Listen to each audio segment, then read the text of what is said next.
first. Oh, this one. Ooh. Yeah? Yeah. Hell yeah. Pathologic 3 review, Mania edition. People did ask us to check out games we're not familiar with, the ones that Seth makes. So now we're gonna try it. Usually we stick to the games we absolutely know, Yeah, we do tend to stick to those. but since Our it bread and was butter. requested, let's do this. Seth here. Pathologic Free is a game about trading walnut shells for Uh-huh. opium with a gang of preschoolers, arguing Huh? eugenics with rats, and upholding your Hippocratic oath. Despite the number, this is the best entry point to the series. You don't need prior experience or to play the previous titles to understand the contents, which is a Okay. blessing because I have. Alright. You play as Daniil Dankovsky, Bachelor of That looks very creepy. Simon's nature, the mystery of immortality and death, the most important thing that happened in this little town, and to me. But what? Okay, all right. Medicine and proprietor of Fanatica, a Soviet institute researching the phenomena of death and its reversal. Funding has run out, and your last hope. By the way, for people that don't know, even like in all the books, this is such a common trope and theme. The reversal of death in classical Russian literature. Really? Yeah. There's a lot of, but like a lot of like fictional books about it. Like, when you mean, like, reversal of death, it's like a necromantic thing, or No. It's like it's a mix of different things. There's necromantic one, there's spiritual one, there's scientific ones. Yeah, and it's just like Oh. these stories of like the reversal of death. Yeah. It's Okay. a really common theme. Is a letter describing the existence of an immortal man, Simon Kane, living in a remote town on the steppe. Translation: this game takes place in Kazakhstan. However, upon arrival, you're informed of his murder. To make matters worse, a Okay. mysterious plague has broken out. The trains have stopped, Alright. and there's no way out.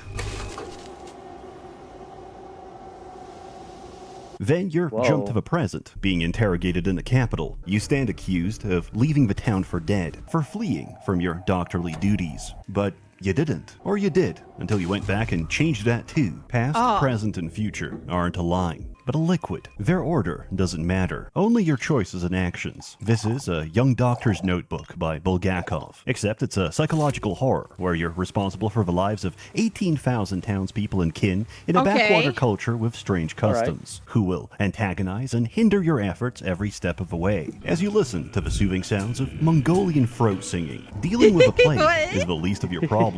Dealing with people, and suddenly it's like you're watching body cam footage. I have to tell these apes to stand down before they realize I don't have anything in the chamber. He's out of ammo. Or do I? And all Oh, shoot. Okay, this game seems interesting. Yeah, it does. this while you deal with the greatest problem. Yourself. With his glass bones and paper skin, Daniil has the constitution of a hummingbird. A little too much excitement. He becomes manic, and his tiny heart just can't keep up. But if an orphan calls him Unk and says he's getting a Norwood 7 in the next 4 years, he begins to load his suicide revolver. To summarize our protagonist's entire ethos: if you bully me, I'll kill myself. Every moment is a battle Doesn't seem like a fun protagonist though. against No, apathy. that sounds Get a like little too a very depressing one. Oh yeah. sad, upset, or annoyed, and suddenly you're fighting intrusive thoughts with a gun in your mouth. But death is the beginning. Our failures on the fifth marks the end, and we're not satisfied with the conclusion, so we're going to rewrite the whole thing. Time is essential, precious, and fleeting, until we wind the clocks back and realize each day is infinite. After all, the cathedral generates time.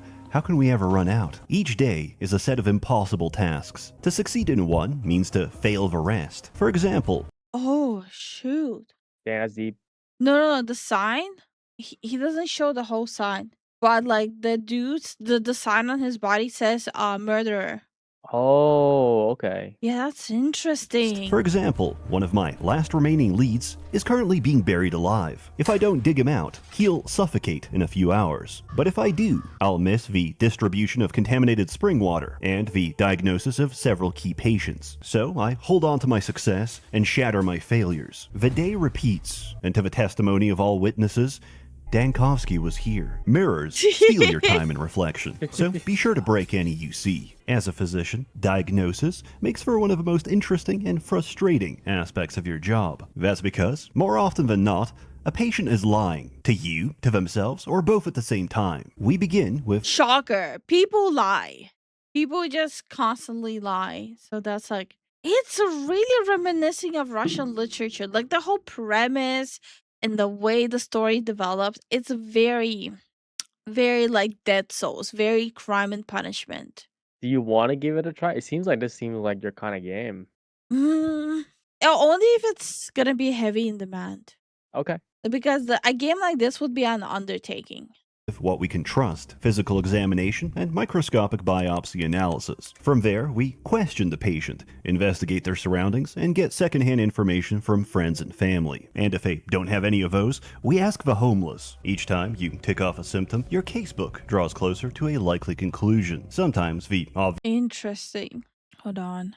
So you have to so you have to look at the symptoms and Sometimes the obvious answer is a red herring, and you have to dig deeper for the truth. Symptoms may be present and unrelated, dormant or absent, depending on the progression of disease. Correct diagnosis is critical, as it lets us formulate a provisional vaccine for the day. This isn't the first time the town has dealt with a plague. 5 years ago, the sand pest made its first appearance, which was swiftly contained by a quarantine and burning everyone alive. Unfortunately, the town physician responsible for containing the epidemic, Isidore Burach, has also been murdered on the exact same day as Simon. However, we aren't entirely defenseless. We brought an experimental prototype from a capital, a device that manipulates air pressure to disperse microbial particles. Hold down, charge, and release. Okay. Essentially, this is an industrial aerosol disinfectant. All right, so you have to defend yourself with a gun against aggressive people, and you have to defend yourself from the microbes in the air. Yeah, the bacteria. Interesting. That is an interesting concept. But we're in the middle of nowhere, so we have to settle for loading it with Cow. digestive bile from a cow's liver. Okay. The good news is that we can traverse infected districts. The bad news is that we're going insane. Shabnak Adig, step demon and manifestation of a plague, has taken a fascination with us. She is death. You're the killer of death, and she's pursuing a toxic relationship. It's not a case of you're bad for each other. She is a golem made of sand and bone. That is also such a common theme, though. Like, the slow slip into insanity with fighting your own inner demon. Yeah. She's going to tear you apart. The prototype can only temporarily delay her, but like a moth to flame, she's easily distractible. But we can't run forever. Each site of infection contains a bloom, a cluster of dormant plague. When stimulated by a caustic agent, it becomes active and exhibits autophagy against other sandpass cells. By loading our prototype with a sample, we can fire it directly at Shabnak. You get a single shot at this, so try not to miss. Provided you didn't fumble it, she cannibalizes herself, which slows the outbreak for a day. And tomorrow, she'll remember what you did. Ever since Pathologic 2. So wait, does that mean the mechanic is every time you do that, she comes back more aggressive? Yeah, and he also mentioned the second game too. So it plays a part. Okay. Map keeps us from aimless wandering. Each time we travel between districts, we have to plot a course. If they're safe, we can pass through automatically, but cross any district that's infected or rioting, and we have to reach the exit ourselves. Personally, I prefer death by ancient bacteria over the raping intent of country bandits. Wherever Dankovsky goes, the sound of What the hell? What am I looking at?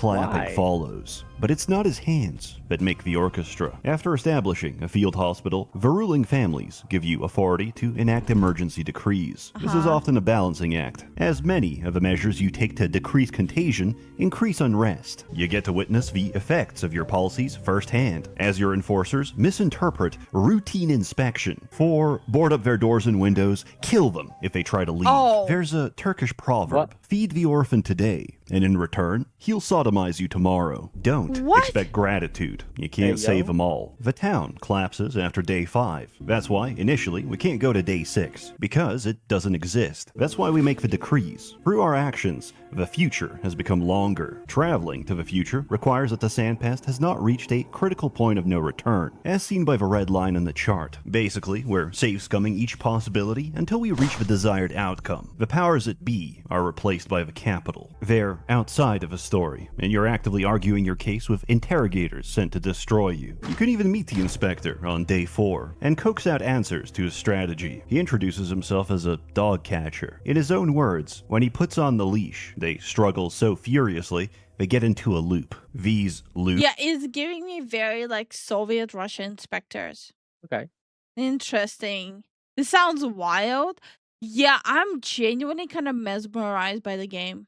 Loops are dead ends in your reasoning chain, paradoxes and contradictions that have to be rewritten to escape. If we calm down and refuse to struggle, he can't win. We can't influence the outcome without starting the day, but to start the day, we have to convince him of its relevance. For this reason, we dispel his immediate accusations. Then, as the story changes, so does the relevance of what came before and after. You've probably realized by now, there's a lot of dialogue. It's not just verbose and flowery, it's a lot of sophistry. And it goes both ways, because Dankovsky will randomly spout Latin, not even complicated Latin. Instead of saying, "You made a mistake," this man will say, "Errare humanum est." Replace it with Japanese and you'll understand. A patient complains that they're dying. Wait, what What? do you mean replace it with Japanese and you understand? Humanum What do you est. mean by that? Replace it with Japanese and you'll understand. A patient complains that they're dying. He responds with, "Naruhodo." We're talking weeaboo levels of Latin. Ever since Mandalore pointed this out, I'm led to believe the town doesn't distrust him. They just think he's a neurodivergent savant. As he garbles out, "Watashi wa Daniro desu. Ikuzo!" to a group of blank-faced school children. What? How? What? I'm so lost. It went from Russian to Latin to Japanese. I don't know anymore. On the other hand, this is a man who runs around town like Sonic the Hedgehog while scoping out trash with his Witcher vision, which he stores inside clocks for safekeeping. The signs were already there. We simply ignored the diagnosis. I could spoil the entire plot of a series No. and lay out every detail, and you would come back just as confused. Without Okay, knowing, fair. there's no understanding. Thus, I don't need you to understand my actions. The mother of all weapons. Brighter than the sun.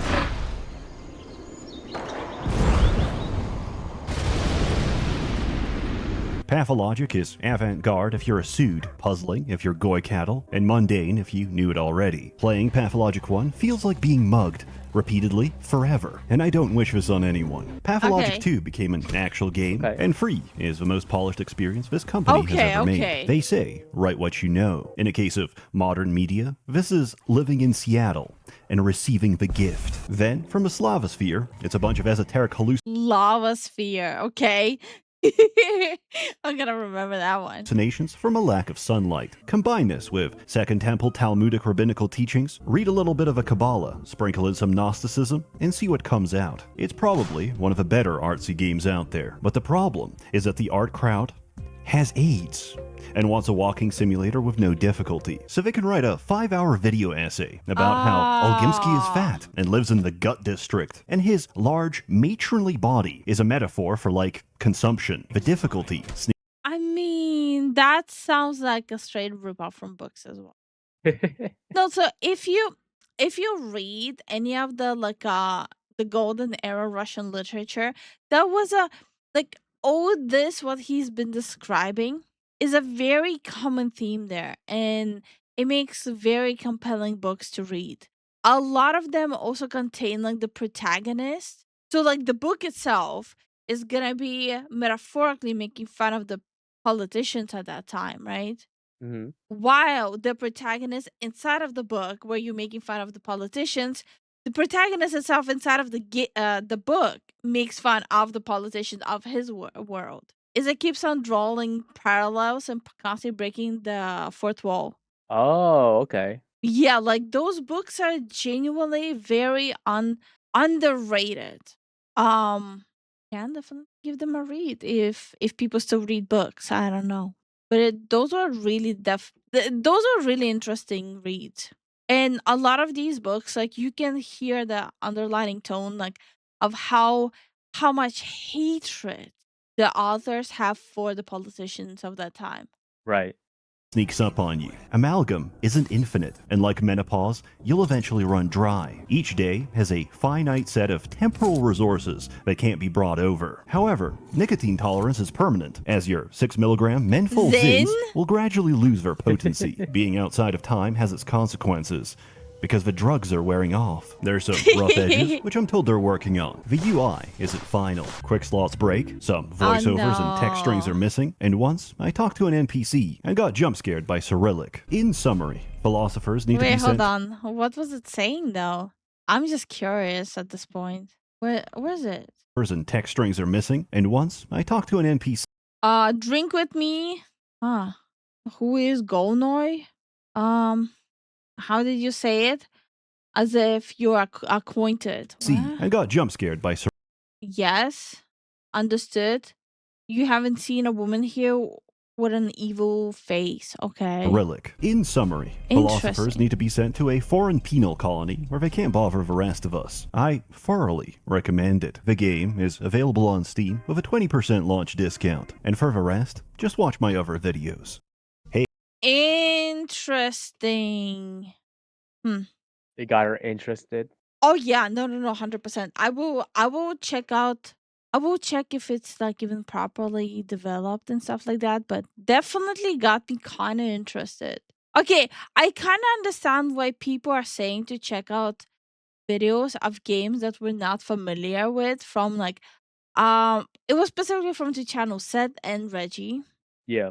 It does look like down the path of the stuff we would find interesting. So I get it now. It is giving Disco Elysium vibes. I couldn't like get into Disco Elysium. I don't know why. Isn't it a turn base? I don't know.